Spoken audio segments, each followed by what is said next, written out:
Ustaz, saya kesulitan rezeki, saya cari-cari, kok susah dapatnya. Melamar, tolak lagi, melamar, tolak lagi. Dikatakan akan buka 10 juta lapangan kerja, saya nggak kebagian. Wahai, kenapa Ustaz susah? Jangan salahkan orang lain, karena kaidahnya mengatakan, wa may yattaqillaha yaj'al lahu makhraja wa yarzuqhu min haitsu la. Kata Allah, kamu tingkatkan takwa, saya kirimkan rezeki. Jangankan yang kamu cari, yang nggak kamu duga, saya datangkan. Nanti lain waktu kita belajar, ada 8 jenis rezeki dalam Al-Quran. Rezeki yang antum datangi, rezeki yang mendatangi antum, rezeki yang baru antum pikirkan dia sudah ada, rezeki yang sedang antum tunggu-tunggu ternyata dia menunggu antum, ada 8 jenis rezeki dalam Quran. Tapi yang paling hebat, ada orang yang belum mencari, rezekinya sudah datang kepada dia. Sudah disiapkan. Caranya apa? Tingkatkan takwa. Teman-teman yang belajar nih di kampus, kampus apapun itu, ya, di ITB misalnya, di IPB, Unpad, ya, dan seterusnya, sekitaran Bandung yang ada di sini. Apa syarat mendapatkan pengetahuan? Bukan cuma belajar. Karena ayatnya tidak hanya diikat dengan ikra. Teruskan ayatnya. Apa wahyu pertama turun? Bukan ikra. Wahyu pertama turun, ikra bismi rabbikal ladzi khalaq. Jangan dibuang kalimat bismi rabbiknya. Ikra bismi rabbik. Baca, belajar. Kenapa belajar? Bukan cuma cari ijazah. Bukan cuma cari pekerjaan. Lakukan karena Allah, bismi rabbik. Karena Allah yang menciptakanmu, karena Allah yang merawatmu. Engkau belajar karena Allah, dekati Allahnya. Saya mudahkan semua proses pembelajaran dan dengan yang lainnya. Makanya orang beriman itu belajarnya pakai takwa. Begitu takwa meningkat, ditambah pengetahuan oleh Allah. Dari mana tahunya Ustaz? Quran surah kedua Al-Baqarah di akhir ayat 282, paling kiri sebelah bawah, pas ujungnya. Wa may wattaqullah wa yu'allimukumullah. Lihat ayatnya. Wattaqullah, dan saat kamu tingkatkan takwa kepada Allah, tingkatkan takwa kalian kepada Allah, wa yu'allimukumullah, maka Allah akan menambahkan dan mengajarkan pengetahuan kepadamu. Silahkan cek ulama di masa lalu. Ibnu Sina, Al-Kindi, Al-Farabi, Al-Ghazali, Al-Battani, Al-Khawarizm dan sebagainya. Mereka sebelum belajar itu, yang mereka bangun ketakwaan kepada Allah Subhanahu wa taala. Secara singkat, Ustaz, saya ingin meningkatkan takwa kepada Allah, bagaimana caranya? Di Quran disebutkan 115 kali kalimat takwa di Quran. Di antara cara yang paling mudah, tingkatkan amal ibadah yang standar. Salat meningkat. Makanya saat menyebutkan orang takwa, kalimat pertamanya salat. Dalikal kitabu la raiba fihi hudalil. Siapa mutakin orang takwa itu? Teruskan ayatnya, ayat 3-nya. Alladzina yu'minuna bil ghaib wa salat. Ayo tingkatkan, naik. Jangan yang standar aja, standarnya fardu 17 rakaat. 2 4 4 3 4, 2 subuh, 4 zuhur, 4 asar, 3 maghrib, 4 isya. Itu standar. Jadi kalau cuma minta yang standar, yang lain juga minta yang sama. Anak kecil juga sama, 5 tahun salat juga. Ya Allah jadikan aku pintar, kata yang 5 tahun. Kata yang 25 tahun, ya Allah tambah ilmuku. Salatnya sama. Kata Allah, apa bedanya kamu dengan anak kecil ini? Naikkan, tambah sunnahnya. Malam bangun tahajud. Tahajud tingkatkan. Begitu Anda tingkatkan tahajud, standar 11 rakaat, ya jadi 28, naik posisi, lebih dekat lagi, akan terjadi peningkatan pengetahuan. Gak percaya silahkan. Silahkan. Tambah lagi rawatib 12 rakaat, 40. Standar, jaga 40 rakaat. 12 rakaat, tambahkan. At-Tirmidzi berhadis 586. Antum usahakan 40 rakaat aja dalam sehari itu. 17 salat fardu, 11 salat malam, 12 salat rawatib. Rawatibnya 4 sebelum zuhur, 2 setelah zuhur, ya 2 setelah maghrib, 2 setelah isya, dan 2 sebelum subuh. 12 rakaat. Gabungkan jadi 40 rakaat, antum akan merasakan perbedaan dalam kehidupan. Silahkan kalau nggak percaya. Tiba-tiba rezeki jadi mudah, tiba-tiba terlindungi oleh Allah. Terus pribadi dirubah jadi lebih baik lagi. Ada semangat yang beda, ada ketenangan dalam jiwa, ada penerimaan dalam rezeki, ada qanaah dalam bersikap. Indah. Gak percaya silahkan. Bedakan rasanya, rasakan bedanya, dan pasti akan terasa bedanya. Tuh. Puasa. Makanya ketika puasa disebut takwa. Al-Baqarah ayat 183. Ya ayyuhalladzina amanu kutiba alaikumus kama kutiba alal ladzina min la'allakum la'allakum tattaqun. Puasa membuat kamu takwa. Takwa meningkatkan pengetahuan. Takwa memudahkan rezeki. Takwa menghadirkan solusi. Jadi kalau antum rajin puasa, rajin sholat, rajin melakukan kebaikan, dekati Allah, maka sifat-sifat Allah dalam semua urusan kita akan diturunkan untuk memudahkan kehidupan kita.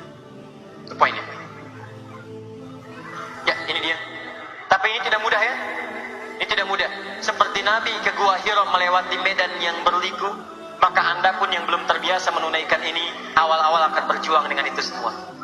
Jangan dikira nggak pernah tahajud bisa langsung bangun tahajud. Tidak mudah. Seperti Nabi mendaki bukit yang 5 itu, antum pun akan mengatasi dakian yang mungkin tidak sama, tapi kesulitannya bisa jadi serupa. Dakian mata yang berat. Mata mendaki supaya bisa naik. Tidak mudah itu. Jangan dikira antum, maaf ya, mudah begitu saja bangun malam tiba-tiba langsung tahajud. Tidak. Ya, mau tahajud jam berapa? 3:30. Awal-awal gak akan otomatis bangun 3:30. Mesti ngatur waktu, alarm, perjuangkan. Kalau perlu alarmnya jangan 3:30, dari 2:30. Pasang 3 kali. Alarm pertama 2:30, alarm kedua jam 3, alarm ketiga jam 3:04. Nanti begitu alarm pertama berbunyi untuk mematikan alarm kedua. Alarm kedua berbunyi, matikan alarm ketiga. Alarm ketiga baru antum kuat, karena antum merasa kesel, kenapa bangun terus? Ternyata saya punya visi mesti bangun malam ini. Sudah berniat, bangun. Apa setelah bangun langsung tahajud? Tidak. Tiba-tiba, maaf, zikir yang tidak menentu. Duduk. Tak, udah. Lihat lagi jam, udah lewat 30 menit nih. Zikir yang tidak menentu. Bangun lagi. Biasanya normal. Siang-siang ke kamar biasa, kamar mandi biasa, ruang tamu biasa, ruang makan itu lancar. Tiba-tiba kok malam, mau keluar kamar ada bisikan. Hati-hati baju putih. Hati-hati itu. Begitu mau keluar ciklik meong. Udah beda. Tapi ketika antum bisa lawan itu, bangun. Ya jangan dipaksa dulu ya, jangan langsung 11. Saran saya kalau belum biasa 2 dulu. 2, setelah itu witirnya 1. Ayatnya jangan panjang-panjang. Qul a'udzu birabbil falaq, qul a'udzu birabbin nas, witirnya qul huwallahu ahad. Itu aja dulu. Gak apa-apa, kelihatannya sederhana. Nanti setelah nikmat atau merasakan bosan, pindah surat, tambah rakaat. Ya, malam kedua 4 sampai terbiasa. Jangan langsung masih 11 sesuai sunnah Nabi 11. Bangun 11, tunaikan, kecapean, tidur, bangun jam 9. Subuh lewat. Paham ya? Ya coba dulu, coba. Terutama yang masih aktif bekerja, tahajud jangan tinggal. Jangan tinggal, bangun. Tunaikan walaupun cuma 2 rakaat. Setelah itu berdoa. Baik, terakhir saya tutup. Kalau sudah itu semua dilakukan, Allah sudah dekat, kemudian pribadi sudah baik, maka yang ketiga, ada pesan dalam hadis-hadis Nabi, fisik kita pun mesti kuat. Karena dakwah itu membutuhkan ketangguhan fisik. Awas, hati-hati. Suami yang mencari nafkah itu bagian dari dakwahnya. Ya, aplikasi dia sebagai suami, tugasnya berdakwah. Di antara makna terusannya mencari nafkah. Quran surah keempat ayat 34. Al-rijalu qawwamuna 'alan nisa bima faddalallahu ba'dahum 'ala ba'din wa bima anfaqu min amwalihim infaq. Jalan dia. Makanya dirinci. Bagaimana cara mencari nafkah? Kata Allah, nggak usah khawatir, nggak usah kerjain yang haram. Rizki kamu sudah jelas, saya atur. Turun Quran surah 51 ayat ke-22. Wa fis sama'i rizqukum wa ma tu'adun. Rizkimu di langit sudah saya tetapkan, saya janjikan akan saya berikan kepadamu. Ya Allah, itu di langit, saya di bumi, saya turunkan ke bumi. Quran surah kedua ayat 29. Walladzi khalaqalakum ma fil ardi jami'a. Saya jadikan semua yang di bumi untuk melayani kehidupan kamu di dunia. Ya Allah, bumi itu kan luas, saya tinggal di Bandung. Ya Allah, bagaimana cara mendapatinya? Mungkin rezekinya turun di Jakarta. Maka diturunkan oleh ayat, ayo kamu bekerja, beraktivitas. Quran surah kedua ayat 168. Ya ayyuhan nasu kulu mimma fil ardi halalan thayyiba. Hei manusia, ayo bergerak, beraktivitas, kerja, cari makan. Mimma fil ardi, telusuri sebagian di bumi yang mampu dijangkau. Antum tinggal di Bandung, rezeki turun di Jakarta. Tak mungkin kalau nggak dijemput. Rizki, datang dong, Rizki, aku tunggu, Rizki. Wah, nggak akan datang. Berangkat ke sana, cari keahlian, tunaikan bakatnya, ambil itu, berangkat. Tapi kata Quran, kerjakan dengan halal. Halal, dapatkan tayyib yang terbaik.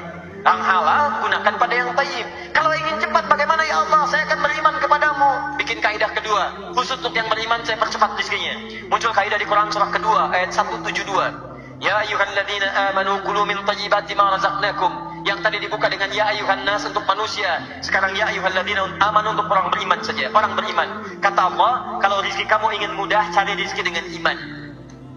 Bagaimana mencari rezeki dengan iman? Pertama, jangan pikirkan yang haram. Jangan dipikirkan. Halal saja. Begitu Anda memikirkan yang halal saja, maka Allah akan mudahkan rezeki datang kepada Anda. Setelah itu ikhtiar. Yang kedua, orientasinya pada keberkahan, jangan pada kuantitas dulu. Yang penting rezeki ini berkah. Berkah itu banyak manfaatnya. Di kala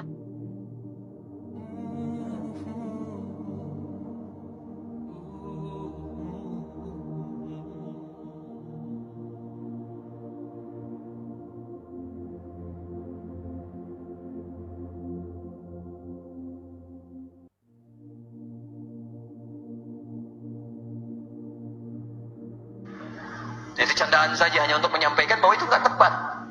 Ya coba cek antum ya, dari semua baju yang sudah antum beli sampai sekarang, buka lemari baju tuh, lihat. Dari bagian dalam sampai bagian luar, coba cek dulu, jangan-jangan ada koleksi baju yang belum dipakai ibadah. Nanti kan bersaksi di akhirat tuh. Atau jangan-jangan itu dititipkan oleh Allah, bukan untuk antum sebetulnya. Itu punya orang.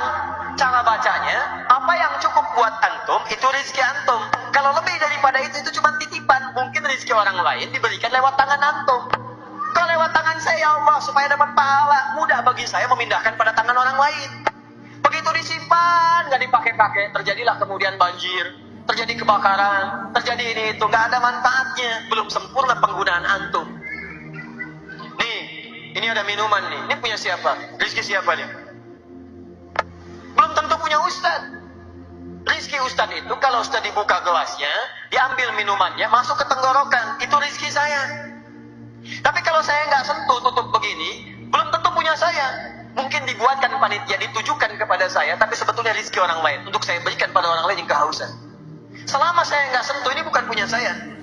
Selama saya belum minum, ini belum berarti rizki saya. Kecuali kalau sudah saya minum, baru ini punya saya. Sama, makanan, uang, pakaian, kendaraan, ada dua fungsinya. Cek manfaatnya, keberkahan padanya. Kalau antum menjadi kebutuhan itu dipakai, banyak manfaatnya, berarti berkah rezeki itu untuk antum. Tapi kalau cuma dilihat, mau keluar cuma dilihat mobilnya, punya juga yang begini, balik lagi, nggak dinaikin, cuma dilihat aja, lihat, panasin, lihat, berarti tidak ada keberkahan di kendaraan itu. Dua, jadi peluang ibadah akhirat. Dipandai-pandai melihat, makanya di harta kan ada begitu. Harta itu apa yang kita butuhkan. Sebulan misal antum butuh 30 juta, dapatnya 50 juta. Berarti kebutuhan antum itu 30 juta. 20 jutanya buat apa? Akhirat antum. Makanya turun ayat Quran surah 28 ayat 77. Wabtaghi fima atakallahu daral akhirah. Kalau ada pemberian Allah, lihat barangkali itu peluang menjemput surga akhirat antum. Bagaimana caranya? Muncul aplikasi zakat ini, muncul infak ini, muncul sedekah ini. Siapa yang dizakati? Ini golongannya. Siapa yang infaki? 8 golongan. 5 golongan untuk infak, 8 golongan untuk zakat. 5 itu siapa? Ada orang tua, ada kerabat terdekat, ada tetangga, ada anak yatim, macam-macam. Zakat tadi disebutkan. Itu peluang antum. Ini jangan pengen banyak dulu. Keberkahan dulu. Orang beriman itu cari berkah, bukan cari banyak. Pilih mana antum? 100 ribu berkah atau 10 juta tidak berkah? Nggak ada pilihan ketiga, nggak usah maksa. Ngetes dulu nih. Berkah teman-teman. Kadang-kadang berkah itu sedikit, tapi manfaatnya banyak. 500 ribu sebulan nggak habis-habis. Ada yang begitu. Saya pernah punya teman bawa ke Libya 50 dolar. 4 tahun sampai pulang, nggak kepake. Dan dia berniat ganti dengan 50 dolar, ganti ibunya dengan 50 dolar itu untuk menghajikan ibunya. Dan berhasil.